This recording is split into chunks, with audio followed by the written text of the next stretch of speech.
यांच्या वतीनं देखील या ठिकाणी स्वागत होत आहे।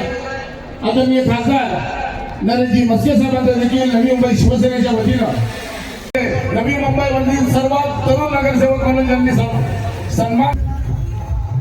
त्यानंतर विजय आहे नेतृत्वाचा आदरणीय आपल्या सर्वांचे लाडके महाराष्ट्र राज्याचे शिवसेनेचे उपनेते सन्माननीय चौगुले साहेबांच्या मार्फत केलेले आहे। शिवसैनिकांची ताकद काय असते ना तुम्हाला आम्ही दाखवून देऊ। तुम्ही आमच्या श्रीकांत शिंदेवरती टीका केली, 3 वेळेचे खासदार आहेत ते, कधी पराभव स्वीकारला नाही त्यांनी। तुम्ही त्यांना चॅलेंज करता। माननीय नरेंद्र मोदी साहेबांना विचारा, अमित शाह साहेबांना विचारा, संसदीय कार्यमंत्री किरण रिजिजू यांना विचारा, श्रीकांत शिंदे हे व्यक्तिमत्व काय आहे ज्याला हिंदुस्थानचे पंतप्रधान भाऊ बोलतात, त्यांचा तुम्ही टांगा पलटी करण्याची भाषा करता। अहो तुमचा टांगा किती वेळा पलटी झालाय हो, जरा सांगा तुम्ही।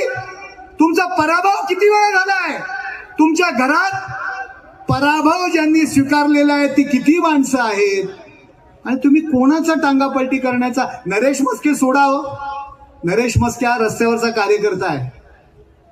नरेश म्हस्के तुम्ही माझं काहीतरी उलट कराल, लोकसभेला माझं काम करणार नाही ही भीती कधी बाळगत नाही। पक्षापुढे खासदारकीचा आम्ही असं पाणी सोडण्यासाठी तयार आहोत। प्रथम माझा शिवसेना पक्ष आणि नंतर सगळी खासदारकी आणि आमदारी।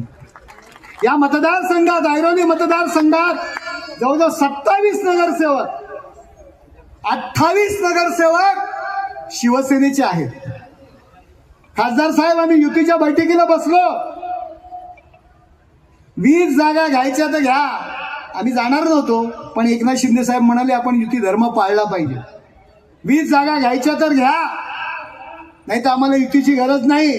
आणि ज्या व्यक्तीने हे स्टेटमेंट केलं तो माझा मित्र आहे, पूर्वीच्या शिवसैनिकापासून त्याच्या सोबत मी राहिलेलो आहे।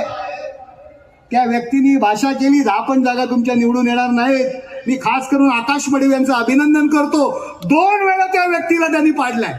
तुमच्या 10 पण जागा निवडून येणार नाही। युतीच्या मीटिंग मध्ये बोलले शिवराम शेठ, ते ह्यावेळी पण पराभूत झाले, आमच्या आकाश मडवींनी 2दा त्याला पाडलं। त्यामुळे ह्यांची जी योग्यता आहे ना ती ह्यांनी समजून घ्यायला पाहिजे।